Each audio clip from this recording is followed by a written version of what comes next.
Yo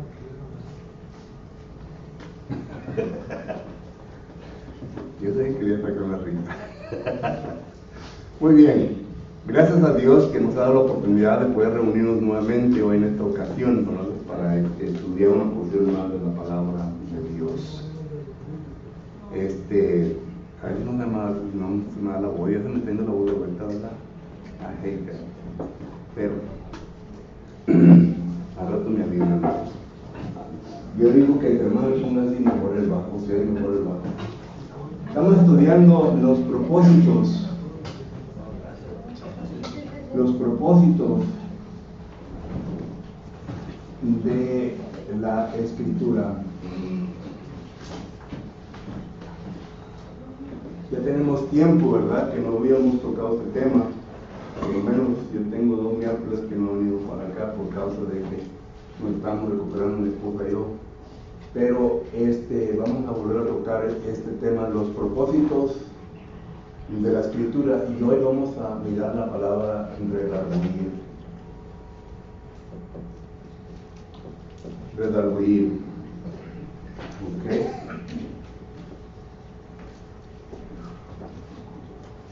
Primeramente empezamos con la introducción. Y en la introducción simplemente quiero decir, hermanos, que ya hemos estudiado las primeras 2 partes de este versículo. Estamos concentrados únicamente en el versículo 16 de la segunda carta a Timoteo, que dice que toda la Escritura es inspirada por Dios, útil para enseñar, para redarguir, para corregir y para instruir en justicia, al fin, versículo 17, al fin de que el hombre de Dios sea perfecto, enteramente preparado para toda buena obra. Por lo que hay 3 propósitos allí en estos 2 versículos que vamos a estar estudiando. Ya estudiamos los primeros 2. El primero fue de que la Escritura es inspirada, y estuvimos viendo en aquella ocasión que lo que tenemos nosotros disponibles ahora, que conocemos como la Biblia, pues es la palabra inspirada de Dios. Esta palabra ha venido de la mente de Dios, fue revelada a los profetas del Antiguo Testamento, y los profetas escribieron esa revelación sin error, como dice la segunda carta de Pedro, capítulo 1, versículo 20 y 21, que todos los varones fueron inspirados por el Espíritu Santo, y que ninguna escritura ha sido por voluntad humana, sino que ha venido de parte de Dios, y el Espíritu Santo ha hecho posible de que no se encuentre ningún error. Y esto a pesar de que hay varias personas que han escrito libros en donde nos hacen saber que hay errores en las Escrituras. Pero claro, ¿verdad?, que uno tiene que tener paciencia al estudiar la palabra de Dios, porque como dice 2 de Pedro, capítulo 3, versículo 16, hay pasajes que son un poco difíciles de entender y se llevan un poco más de tiempo en estudiarlos y meditar sobre lo que ellos dicen, para que así nosotros podamos recoger la interpretación divina. Hay pasajes que son muy fáciles de interpretarse, pero hay otros que son un poquito difíciles. Pero no existen errores en la palabra de Dios, tanto en el Antiguo Testamento como en el Nuevo Testamento. Quizás en versiones, diferentes versiones, haya errores de manuscritos, es decir, de los que se copian, o los copistas, ¿verdad?, que se vienen a copiar de una parte a otra parte, pero no de parte de Dios, no de parte de Dios. Segundo, estuvimos viendo que la palabra de Dios también es útil para enseñar doctrina. Estuvimos viendo 2 palabras muy importantes, didascalía y también la palabra paradosis, que se refieren a instrucción, enseñanza, doctrina. La palabra de Dios es útil para enseñarnos a nosotros la doctrina verdadera. Y como dice Efesios capítulo 4, versículo 4 y 5, donde habla de la singularidad de varias cosas, dice una fe. La palabra fe ahí se está refiriendo a la doctrina. Es la misma palabra que se usa en el libro de Judas, capítulo 1 y versículo 3. La doctrina. Hay una sola doctrina. Y pues hoy en día, ¿verdad? Algunos han dicho que hay más de 4,000, otros dan otra cifra un poquito más elevada, de denominaciones que cada una tiene su propia doctrina. Pero la palabra del Señor solamente enseña una sola doctrina. Y esa es la doctrina que la palabra de Dios nos enseña. Y llegamos a nuestro tercer punto, que la palabra de Dios también es útil para redarguir. Antes de entrar en el estudio de esta palabra, redarguir, quiero primeramente decir lo siguiente. Usted y yo sabemos bien de que vivimos en un mundo que no es perfecto. Dios lo ha creado perfecto, pero como dice Eclesiastés capítulo 7, versículo 29, el hombre lo ha corrompido. El hombre lo ha hecho en un lugar imperfecto. Y a consecuencia de eso, ¿verdad?, han resultado pues muchas cosas. Y a consecuencia de que ha resultado muchas cosas, entonces usted y yo necesitamos que entender las amonestaciones que nos da la palabra del Señor. Primeramente vamos a Mateo capítulo 7 y versículo 15. Esta es una amonestación de parte de nuestro Señor Jesucristo. Mateo capítulo 7 y versículo 15. Dice la palabra de Dios lo siguiente. Mateo capítulo 7 y versículo 15 dice: guardaos de los falsos profetas, que vienen a vosotros con vestidos de ovejas, pero por dentro son lobos rapaces. En el contexto de este versículo, miramos nosotros que Jesucristo nos está hablando de personas religiosas. El versículo 21 lo vuelve a explicar el mismo concepto, donde dice: no todo el que me dice Señor, Señor, entrará en el reino de los cielos, sino el que hace la voluntad de mi Padre que está en los cielos.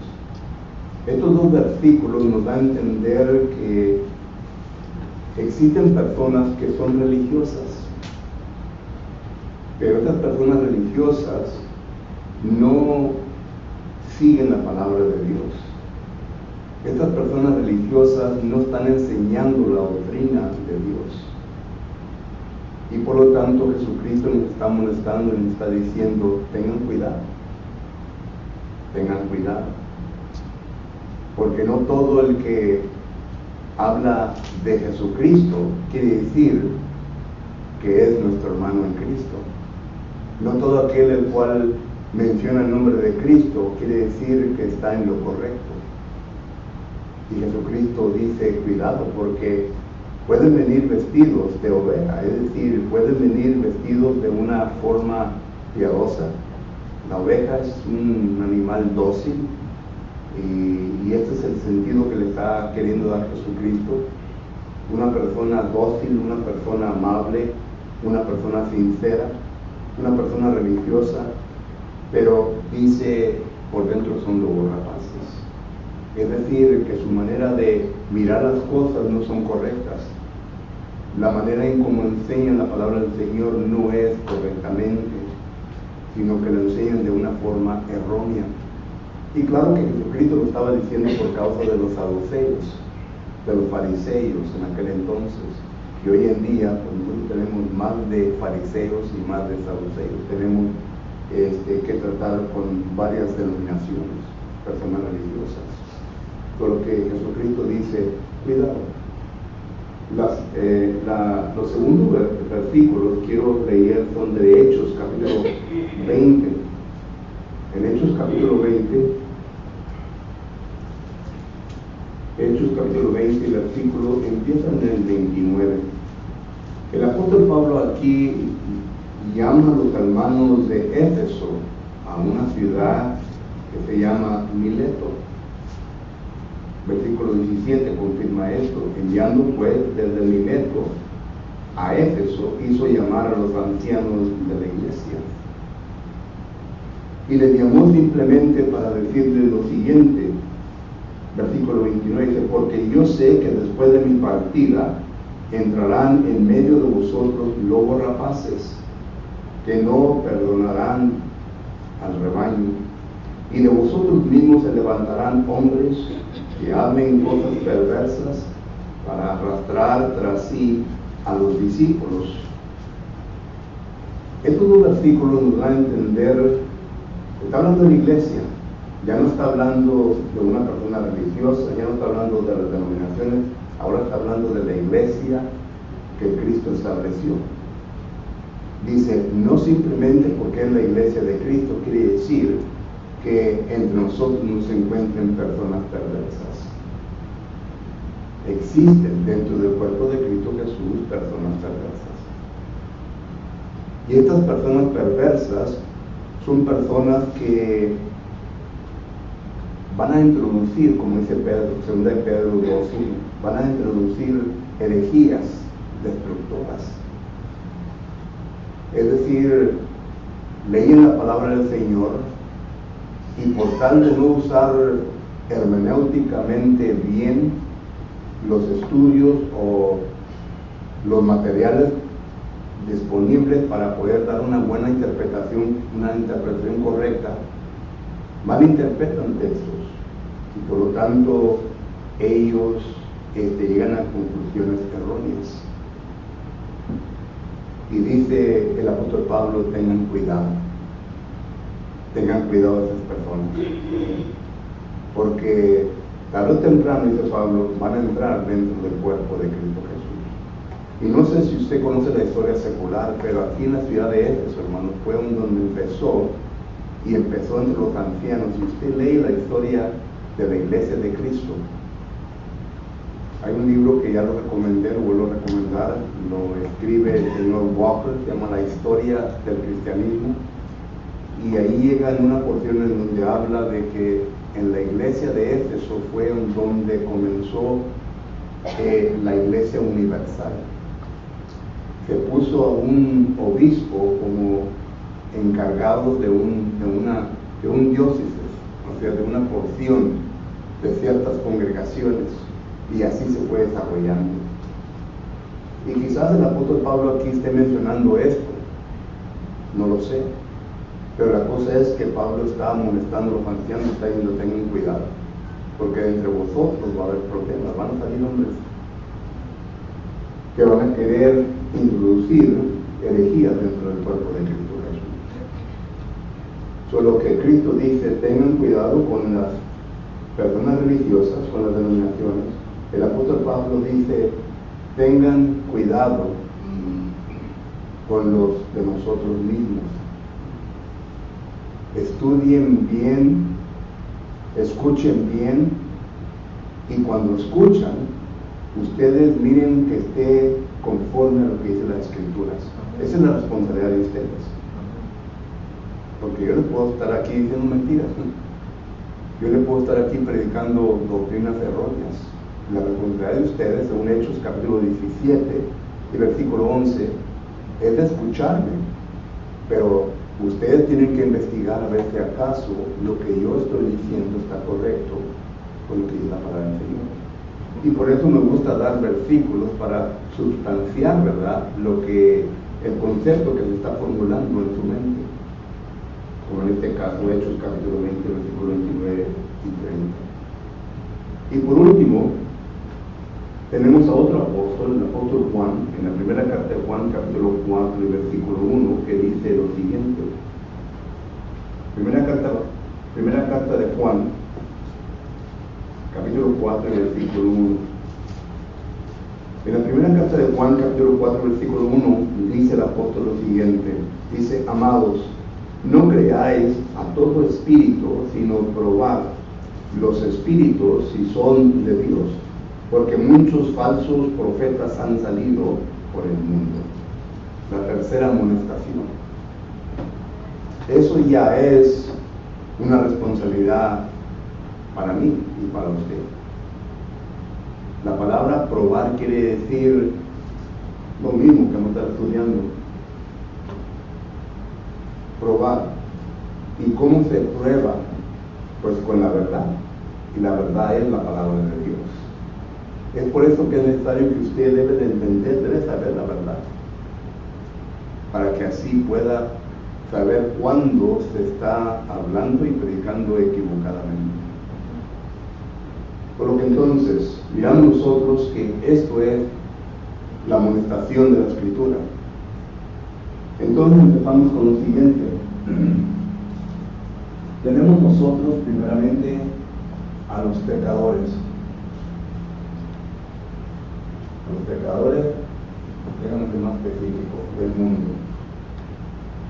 Y luego tenemos nosotros a los religiosos, y hablamos de ellos. ¿Ok? Se pone aquí denominaciones.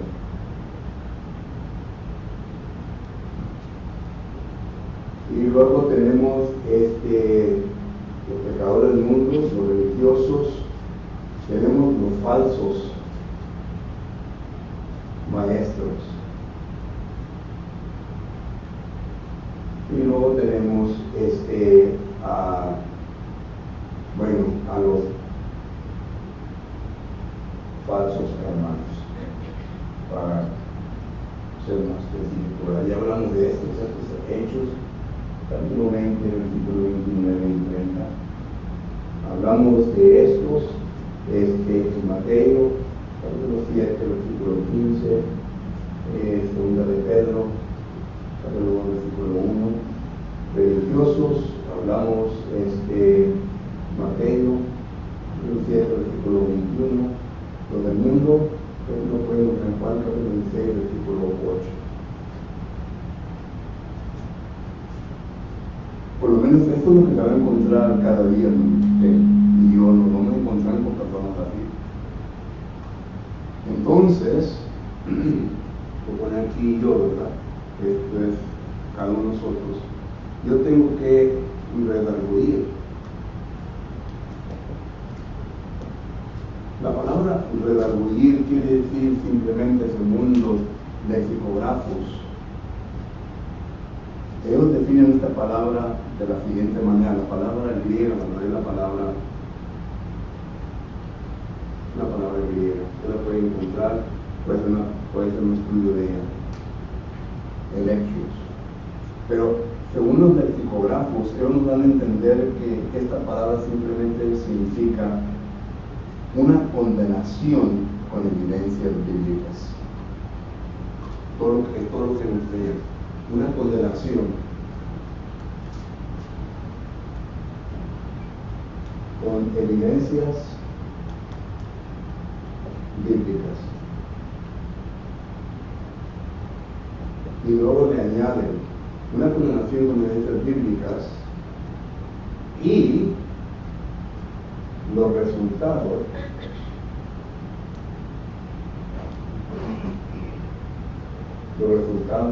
de tal condenación.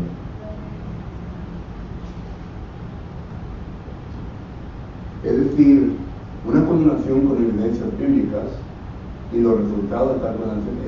Es decir, que si la persona no acude a lo que la Biblia enseña, entonces los resultados de tal vida de ser condenado. Es simplemente lo que quiere decir la palabra que niega los lexicógrafos y la define. Entonces, yo tengo que llevar a cabo esta obra. Recuerden, son los propósitos, no es el propósito, uno de los propósitos de la Escritura, pero es una responsabilidad que yo tengo ante Dios, de redarguir a tales personas que se encuentran en ese estado. Yo sé bien que a nosotros la Iglesia de Cristo se nos reconoce como una organización, ¿verdad? De que inmediatamente queremos debatir. Pero no es que queremos debatir, sino que la palabra del Señor nos enseña que nosotros debemos de disputar, de debatir, de tratar cada asunto bíblico con la palabra de Dios. Y estamos llevando a cabo un mandamiento que tenemos sobre nosotros. Por ejemplo, cuando usted va a Proverbios capítulo 25, versículo 9, note lo que dice ahí la palabra. Proverbios capítulo 25, versículo 9. En Proverbios capítulo 25, versículo 9 dice, tratar tu causa con tu compañero. Esa es la frase que me interesa a mí este versículo, pero voy a leer todo el versículo. Dice, tratar tu causa con tu compañero y no descubras el secreto a otros. La palabra tratar es una palabra hebrea que según los lexicógrafos quiere decir, le dan la misma definición, esta, una condenación con evidencias bíblicas.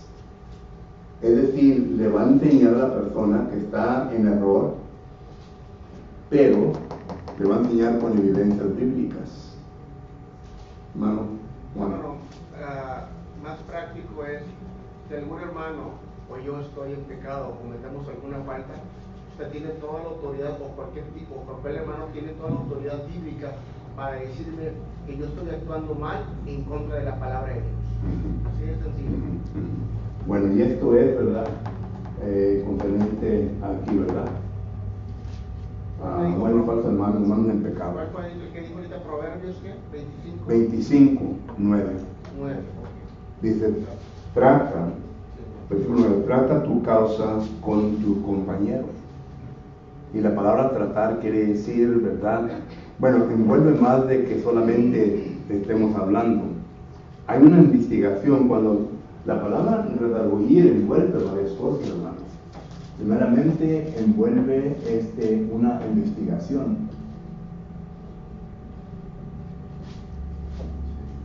Nosotros como seres humanos siempre somos muy prontos para llegar a condenar a personas, sin hacer el trabajo que necesitamos que hacer antes de llegar a ese punto. En las cortes que tenemos nosotros, ese es el propósito para poder pronunciar a una persona culpable o no culpable. Los abogados están tratando de convencer al jurado, ¿verdad?, que la persona o su cliente es inocente y son evidencias que están probando. Bueno, así también nosotros como cristianos necesitamos que tener una buena investigación. Cuando usted ve programas de corte, ¿verdad?, ¿qué es lo primero que miran? Miran los abogados entrando con cajas, ¿verdad? Estas cajas son evidencias que ellos van a usar, y ahí está todo. Y nosotros como cristianos también debemos de entender lo mismo. Antes de hablar, antes de decir algo en contra de un hermano o hermana, llevarlos a un punto de condenación, tenemos que investigar. Hermano Juan. También para corregir, hermano, o para recurrir a cualquier hermano, tenemos que tener la autoridad moral para nosotros actuar. ¿Usted me entiende? Sí. También delante de los ojos de Dios para nosotros poder corregir al hermano. Porque entonces ya puede ver, ¿y tú qué me dices? Y esto, y esto, y esto. Bueno, Jesús se lo explicó bien en Mateo capítulo 7, dice, quita el barrote que da en tu ojo, ¿verdad?, antes de que vaya y le quitas. Es lo que Jesucristo está tratando de decir ahí, ¿verdad? Pero no está condenando el juicio, porque si el juicio es justo, porque Juan capítulo 7, versículo 24 dice que el juicio justo, ¿verdad?, es el correcto. Entonces uno puede actuar. Ahora, pregunta. En lo que dijo el hermano Juan, ¿verdad?, y yo entiendo lo que él está diciendo concerniente a nuestra moralidad. Es decir, si mi conciencia me molesta, entonces yo no voy a ir a hablar con un hermano o hermana teniendo las evidencias de que el hermano o hermana está en pecado, ¿verdad? O sea, no voy a ir a redarguir. Bueno, teniendo las evidencias, uno puede cumplir ese trabajo, ¿que no?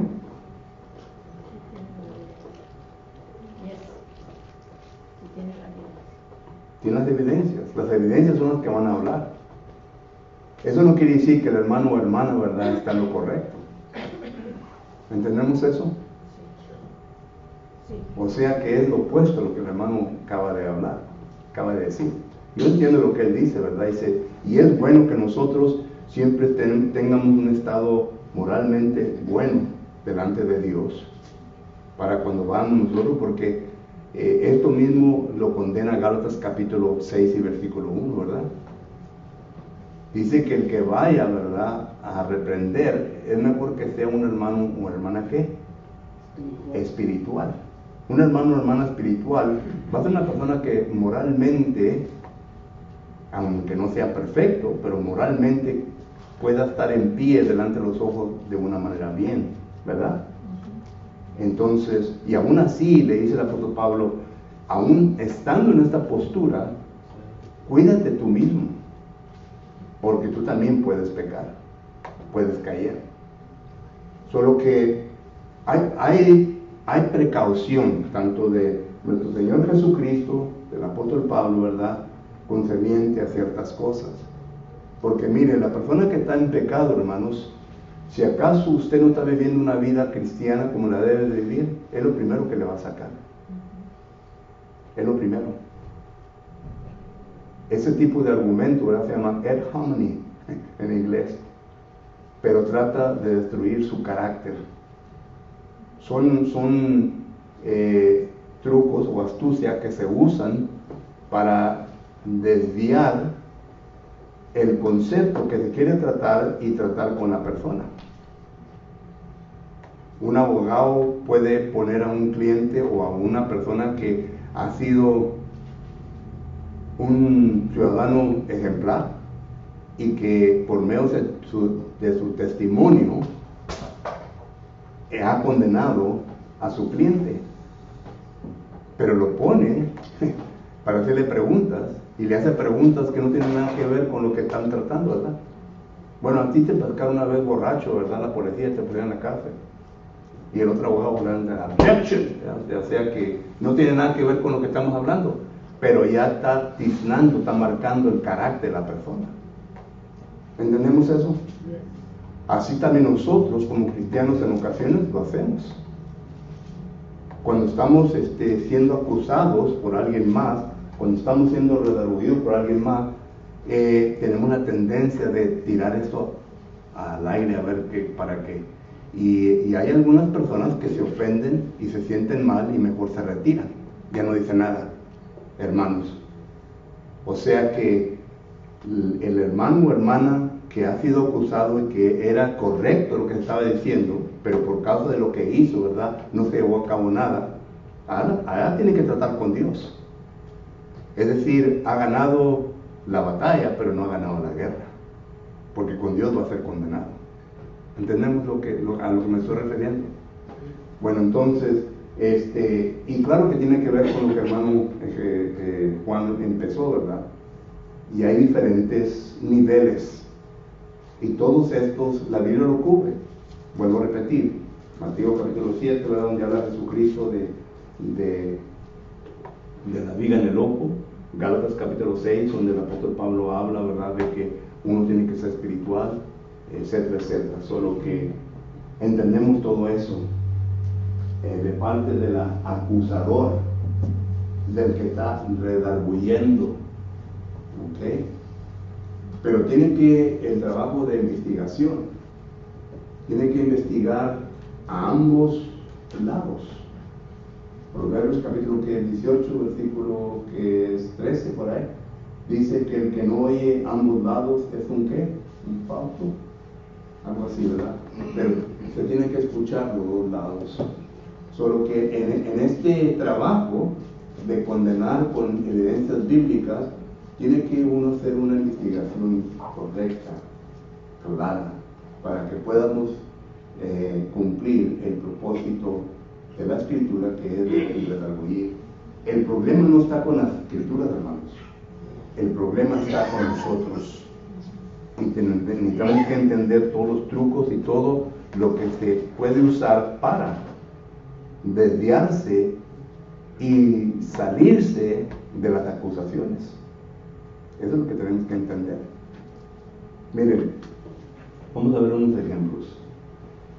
En el libro de Hechos, capítulo 6, miramos nosotros que dice la palabra de Dios. Aquí estamos hablando de Esteban. Hechos capítulo 6.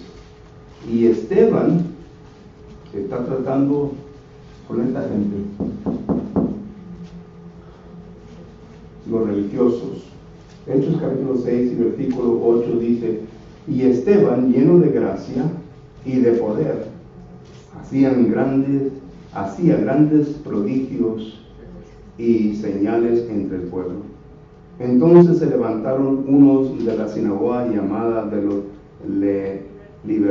libertos, y de los de Cirene, de Alejandría, de Cilicia y de Asia, disputando con Esteban. La palabra sinagoga quiere decir iglesia, una congregación. Podemos parafrasear este texto. Entonces se levantaron unos de las congregaciones, y está hablando de diferentes denominaciones aquí. Y noten la palabra clave aquí en el versículo 9.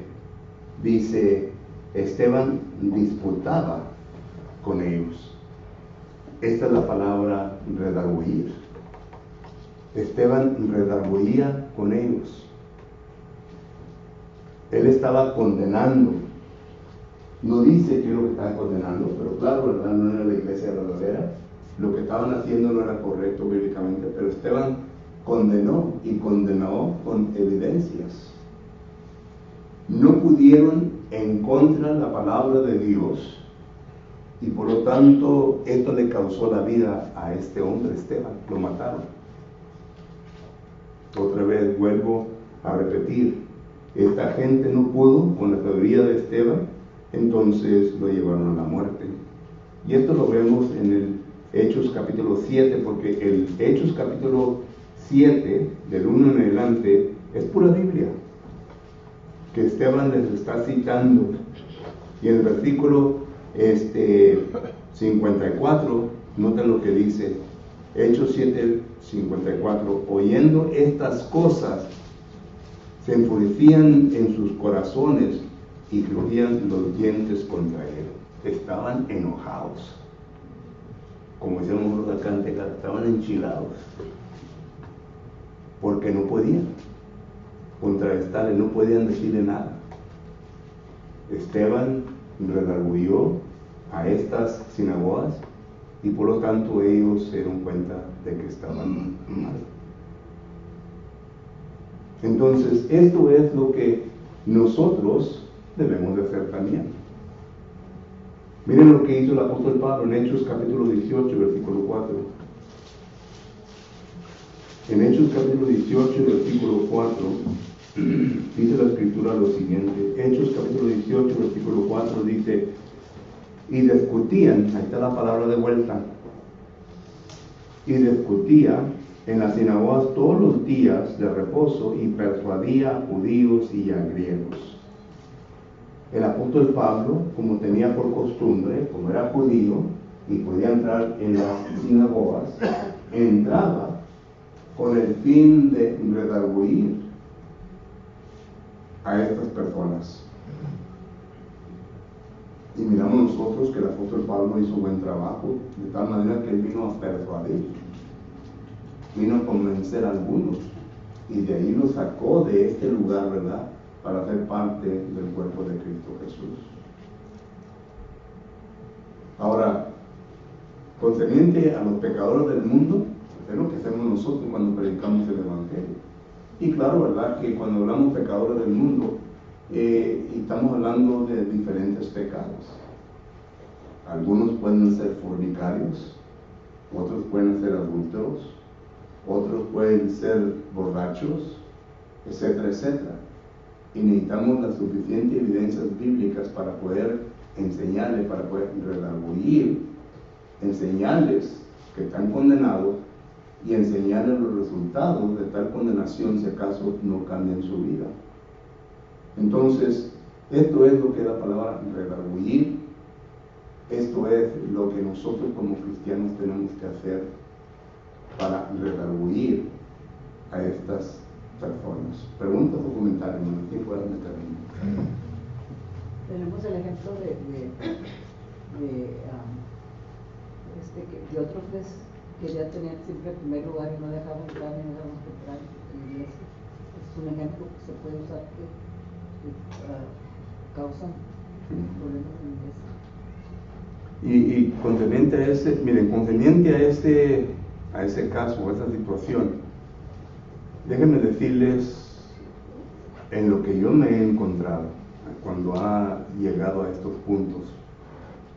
Varias congregaciones me han invitado para ir a arreglar situaciones dentro de las congregaciones. Y yo he notado, ¿verdad?, de que cuando es de congregación con congregación, como en este caso Diótrefes, en su congregación vienen otros hermanos de otra congregación, lo primero, ¿verdad?, que salir es que cada congregación es ¿qué? Autónoma. Tú no tienes negocio aquí. Y en cierta forma tienen razón, porque cada congregación es autónoma. Está bajo sus propios obispos, es decir, ancianos. Pero cuando existe el pecado puede ser refutado, porque no está violando la autonomía de la congregación, sino que está tratando de tratar el pecado en la congregación. Es igual como los terroristas de hoy en día, ¿verdad? Ellos están mal y vienen y se esconden detrás de los niños, detrás de las mujeres, van y se meten en hospitales de enfermos y todo, ¿verdad? Porque saben bien que el mundo entero, ¿verdad?, el corazón dice, pues no podemos bombardear, no podemos tirar bombas ahí porque hay gente inocente. Así también estos pecadores van y se esconden en congregaciones en donde ellos dicen, bueno, lo primero, esta comunidad es autónoma, hermano, ¿qué negocio tiene usted andando acá? Bueno, si es autónoma, entonces usted como líder de esta congregación, que no ha leído lo que dice el libro de Apocalipsis, que el Señor condenó a una congregación porque estaban tolerando pecados en la congregación. Solo que hay varias cositas, o sea que le podemos entrar más profundo a todo esto, ¿verdad? Y esto es, el pecador es muy astuto, hermano. El pecador es muy astuto. Personas en pecado son muy astutas. Se quieren zafar y no quieren quieren vivir la vida que ellos quieren vivir, pero quieren hacer lo que ellos quieren también en la congregación. No se puede. Mamá. Y tenemos el gran ejemplo del apóstol Pablo en el segundo viaje misionero cuando va a la iglesia de Corinto. Sí. Ustedes estos, hay esto, división, hay esto. Él no era de esa congregación porque él no la estableció, pero sí tenía la autoridad porque estaba defendiendo el evangelio. Así es. Y él era pues, nuestro hermano Pablo, el apóstol Pablo, era credibilidad, era derecho, era todo. Entonces, yo como miembro activo aquí en esta congregación, pues canto, oro, ¿verdad? Los ancianos tienen un cargo en esta congregación, pero nosotros no podemos ir a otra congregación y, a ver, yo me voy a parar, espérate, tú no eres el hermano que dirige los cantos, hay otro hermano encargado, tenemos que respetar, pero sí como miembros de la Iglesia de Cristo del Cuerpo de Cristo tenemos la autoridad de decir, hermano, estás cometiendo este error, pero con palabras suaves. Y hace tiempo, hermano, a mí me pasó una anécdota. Yo ni sabía que estaba en un problema, yo ni sabía ni por la mente se me pasaba. Hubo uno de los hermanos ancianos de la iglesia de Macale, y fue conmigo y platicó, me dijo, hermano, esto y esto, no sé, esto y esto, ni sabía. Me hizo muchas preguntas que ahorita platicamos con el hermano, me preguntó esto, ya sé. Me hizo varias preguntas personales y varias preguntas a ver si yo sabía. Nada. Después, como un mes, regresa el hermano y me dijo, hermano, discúlpame, nosotros pensábamos que tú estabas involucrado en este asunto. Yo no sabía de qué me estabas hablando, hermano. Entonces, este hermano, como era un anciano de esta congregación, hoy habló con los hermanos. El hermano Reyes no tiene que ver en el asunto, ni sabía qué estaba pasando, y ya te quitan de ese apunte que te tienen, pues tu reputación cristiana está en juego, en riesgo. Entonces, sí, cualquier hermano podemos decir, pero, y exhortar y redarguir, pero también tenemos que estar bien delante de los ojos de Dios para poder y para ser un ejemplo para ellos, más que todo. Gracias. ¿Alguien más? Bueno, con esto terminamos. Los miro muy callados, muy serios. Gracias por su atención en esta ocasión. Ya el hermano está preparado, listo para venirnos en un canto. En esta noche, si acaso entre nosotros se encuentra alguien que necesite las oraciones de nosotros, estamos listos para orar por usted. Si entre nosotros se encuentra persona o personas que ya entienden lo que tienen que hacer para entregar su vida a Cristo Jesús y continuar una vida, ¿verdad?, bajo la autoridad de Él como cabeza, y está listo para tomar sus pasos, estamos listos para ayudarle. Cualquier que sea su necesidad, estamos listos, nos ponemos de pie, pero no un canto.